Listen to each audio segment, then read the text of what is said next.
ये स्थिति ये हो गई है कि या तो आदमी आत्महत्या कर ले बच्चों के साथ में और अपने जीवन के वो लीला ही समाप्त कर ले, क्योंकि कोई सुनवाई करने वाला है नहीं। जहाँ भी हम लोग गए कहीं से कोई रिस्पॉन्स नहीं मिला। मेरा बिजनेस ठप हो गया कोरोना की वजह से, और आगे अब मुझे क्या करना है जब तक अगली किस्त आ जाती, इधर उधर से पैसा ला के भर रहा हूँ। अब ये सोचता हूँ करूँ क्या, रहूँ जीऊँ मरूँ या बच्चों को खिलाऊँ, अपना खुद का। कोरोना काल की वजह से मेरा बिज़नेस है ना ठप हो गया था।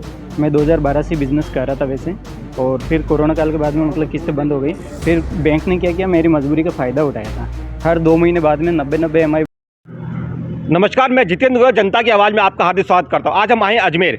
आज हम अजमेर में एक ऐसे विषय पर बात करेंगे जिस विषय पर बात करने से कहीं ना कहीं लोग कतराते हैं।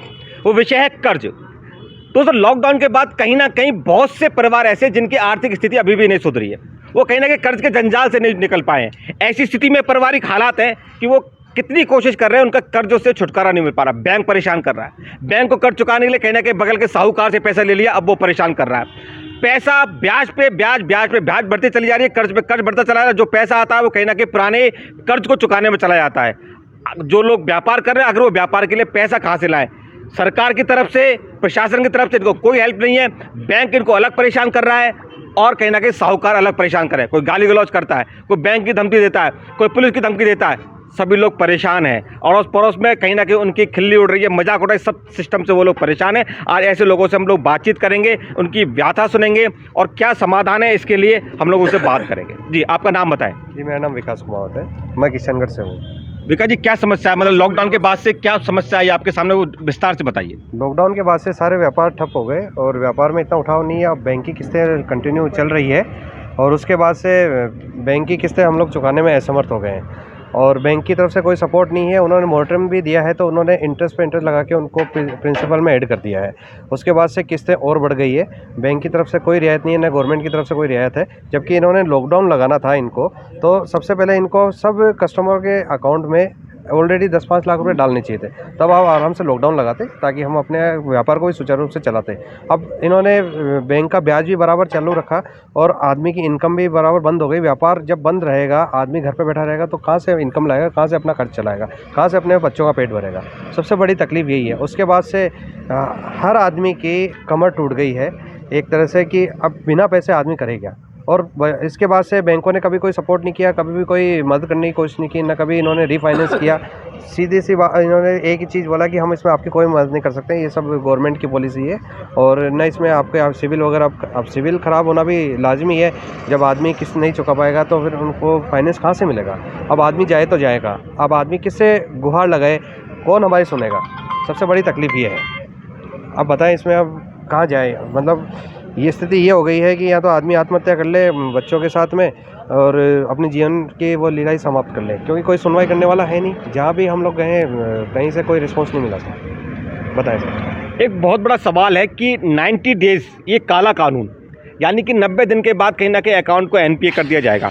जब ये 90 दिन के अकाउंट को जो एनपीए की जब सिस्टम ये लागू हुआ तो मुझे ध्यान है, मैं अरुण जेटली जी को सुन रहा था तो उन्होंने एक बहुत अच्छी बात ये कही थी जब ये कानून लागू किया कि ये कानून इसलिए लाया गया है कि अगर 3 महीने तक कोई किस्त नहीं भर पा रहा है तो इसका मतलब उसके घर में, परिवार में कोई ना कोई प्रॉब्लम है, तो बैंक का मैनेजर वहाँ जाए, उससे बात करे, उससे पूछे भाई दर्द क्या है, अगर 3 महीने हो गए आप किस्त नहीं जमा कर पाए, उससे पूछे, उसको और पैसे की जरूरत है, उसको पैसा दिया जाए, उसको और समय दिया जाए। 3 महीने का ये सिस्टम था, लेकिन बैंक सिस्टम ने, क्योंकि ये समय पहले 1 साल था एनपीए का, उसको 6 महीने करा और अब सिर्फ 3 महीने। 3 महीने बहुत छोटा टाइम होता है। 3 महीने किसी के घर में किसी की तबीयत खराब हो जाए, कोई पारिवारिक शादी आ जाए, किसी के घर में कोई भी कारण हो सकता है, वो 3 महीने किस्त नहीं जमा कराता, बैंक उसको एनपीए कर देती है और कहीं ना कहीं उसके घर को नीलाम कर दिया जाता है, उसकी इज्जत को कहीं ना कहीं चौराहे पर नीलाम कर दिया जाता है। सबसे पहले तो 90 डेज का काला कानून हटना चाहिए। आपको जब भी लग रहा है कि 3 महीने तक तो किस्त नहीं जमा करा तो बैंक मैनेजर का फर्ज बनता है उसके पास जाए, उससे पूछे कि भाई आपकी तकलीफ क्या है, ताकि उसका कोई निवारण हो सके। बेसिकली 90 डेज का सिस्टम इसके लिए लागू किया गया था, लेकिन इसके विपरीत कहीं ना कहीं बैंक वाले इस सिस्टम को ऐसे कैप्चर करते हैं कि 3 महीने अगर आपने किस्त नहीं जमा कराई तो आपका मकान कहीं ना कहीं हम लोग नीलाम कर देंगे। जी, आपका नाम? कमल किशोर तिवारी।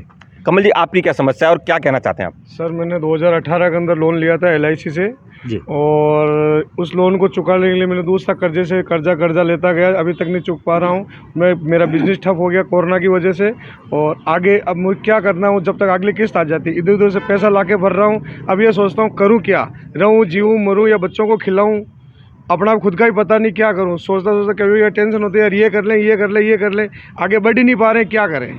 काम बिल्कुल ठप हो गया। जो कोरोना से पहले अच्छा काम चला था, 1-2 लाख रुपए कमा रहे थे, वो भी ख़त्म हो गए, कुछ कमाई नहीं रही। अब जाएँ तो जाएँ कहाँ पे हम। ये बहुत बड़ा, क्या नाम बताया था आपने अपना? कमल किशोर तिवारी। ये कमल जी ने एक बहुत अच्छी बात कही कि ये कुछ काम नहीं कर पा रहे हैं, परेशान हैं क्योंकि उन पे कहीं ना कहीं लोन की समस्या आ रही है। सरकार को करना क्या चाहिए था कि जब कोरोना काल हुआ उसके बाद एक जो है काउंसलिंग सेंटर इनको डालना चाहिए था हर डिस्ट्रिक्ट के अंदर, या फिर डिस्ट्रिक्ट वाइज एक काउंसलिंग सेंटर होना चाहिए था।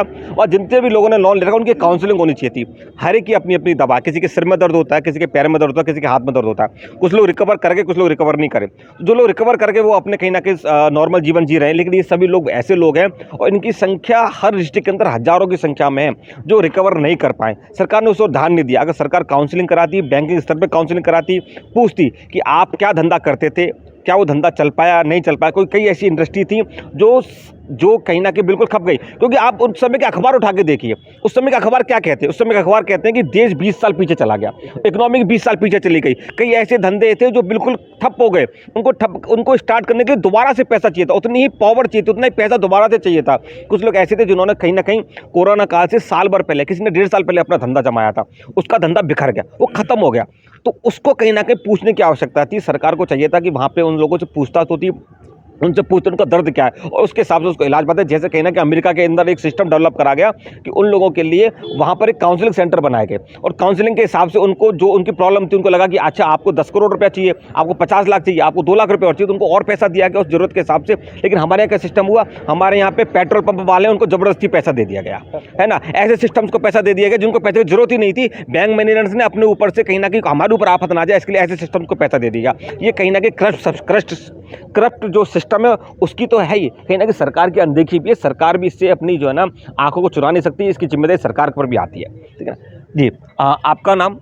नमस्कार सर, मेरा नाम चंपालाल है, मैं नागौर डिस्ट्रिक्ट से हूँ जी। मैंने 2019 के अंदर full train India finance company से लोन लिया था जी। उसके बाद में 2 साल तक मैंने किस्त भरता रहा था। फिर बाद में कोरोना काल की वजह से मेरा बिज़नेस है ना ठप हो गया था। मैं 2012 से बिज़नेस कर रहा था वैसे, और फिर कोरोना काल के बाद में मतलब किस्त बंद हो गई।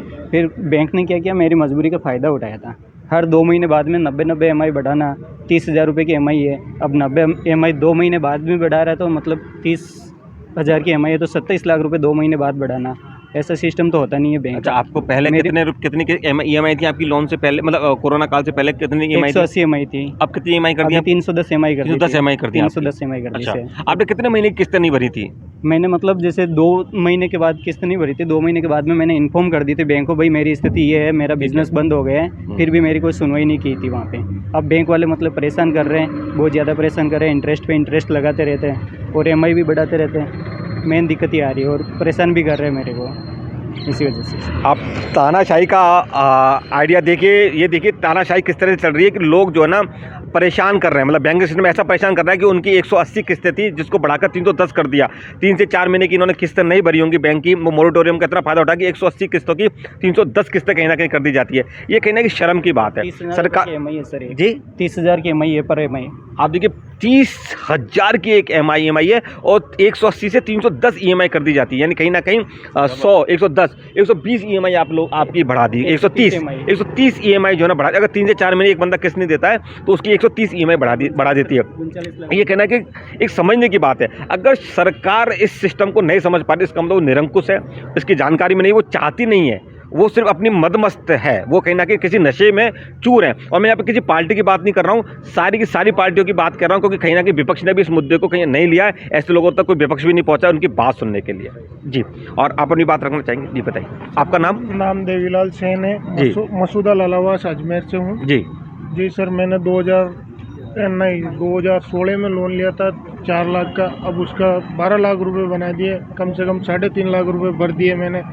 और इस चक्कर में बैंक वाले परेशान करते हैं, मम्मी पापा दोनों शांत हो गए। जी, ये है मेरी परेशानी। जी। आप देखिए कहीं ना कहीं लोगों के घर में जो ना मौत हो गई, लेकिन सरकार नीति निरंकुश है, कहीं उस पर ध्यान नहीं दे पा रही है। आपका नाम? मेरा नाम राजू है, मैं अजमेर में पहाड़गंज में रहता हूँ। जी बताएं।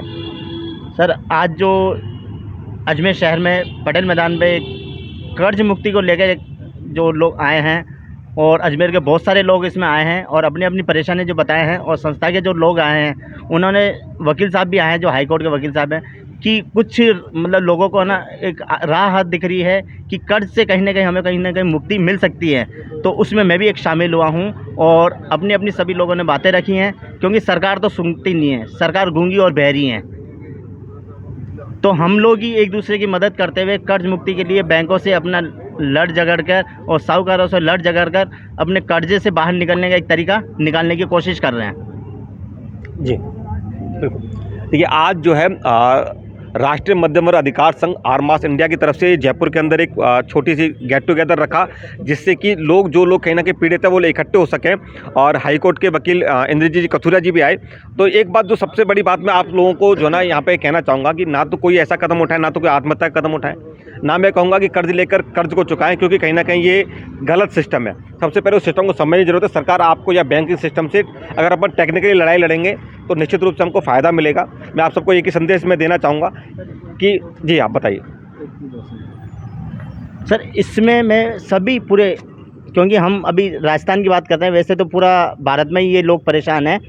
हमारे जितने भी लोग हैं कर्ज से जो परेशान हैं, साहूकारों से जो परेशान हैं, वर्तमान में अभी राजस्थान में पूरे चुनाव चल रहे हैं और स्टेट में भी चल रहे हैं, कि जितने भी लोग परेशान हैं कर्ज से, आपके घर पे जो भी कैंडिडेट आता है, चाहे किसी पार्टी का, हमें पार्टी पर्पज़ से कोई मतलब नहीं है, हमारी जो बात करेगा हम उनकी बात करेंगे। यही मैं पूरे राजस्थान की जनता को एक मैसेज देना चाहता हूँ कि आप कर्ज से अब डरें नहीं, आत्महत्या नहीं करें, खुल के आप जो आपका नेता आता है, जो आपके लीडरशिप करता है विधानसभा, क्योंकि हमारी बात जब तक विधानसभा में उठेगी नहीं तो कोई कानून नहीं बनेगा। जब तक कानून नहीं बनेगा, जब तक उस पर बैंकों पे डंडा नहीं बढ़ेगा। तो यही है कि जो भी आपके घर पे उम्मीदवार आता है उससे हम बोले जो हमारे साथ है हम उसके साथ हैं। जल्दी हम लोग जनता की आवाज़ पर जो आपके YouTube के माध्यम से आप लोगों को बताएंगे कि किस तरीके से जो छोटी छोटी समस्याएं, किस तरह से आपने अगर लोन ले लेकर फंस रहे हैं तो क्या करना चाहिए, पहला स्टेप क्या होगा, सेकंड स्टेप क्या होगा। जल्दी हम वकील साहब के साथ में जो है ना एक पे शो स्टार्ट करेंगे, 10 से 15 मिनट का, हर हफ्ते में 1 या 2 शो आपके पास आएंगे, जो आपको कहीं ना कहीं आपको जो है ना वहाँ पर गाइड करेंगे कि क्या करना चाहिए, क्या नहीं करना चाहिए।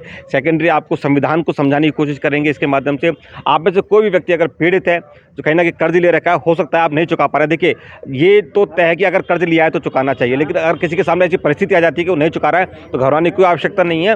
उसका एक रास्ता निकलेगा, समय मिलेगा, क्योंकि चुकाना तो है लेकिन समय मिलना चाहिए, ये बहुत ज़रूरी है। इसके लिए हम लोग काम करेंगे। अगर आप पीड़ित है, आपको कोई परेशान कर रहा है, चाहे वो साहूकार हो, चाहे कोई बैंक सिस्टम हो, तो आपको नीचे एक नंबर आ रहा होगा, नीचे एक लिंक आएगा, उस पर जाके आप लोग हमसे संपर्क करें, हम आपकी हर तरीके से मदद करेंगे। इस वीडियो को ज़्यादा से ज़्यादा शेयर करें। मैं एक बार फिर जीतन गोयल, आरमास इंडिया राष्ट्रीय मध्यम वर्ग अधिकार संघ की तरफ से एक बार फिर आप लोगों से कहना चाहूँगा कि आपको डरने की आवश्यकता नहीं है, परेशान होने की आवश्यकता नहीं है। अगर आपने कर्ज ले रखा है और नहीं चुका पा रहे हैं तो आप हमसे संपर्क करें। हम आपकी जिस तरीके से कोशिश कर सकते हैं आपकी मदद जरूर करेंगे, ये मेरा वादा है। धन्यवाद।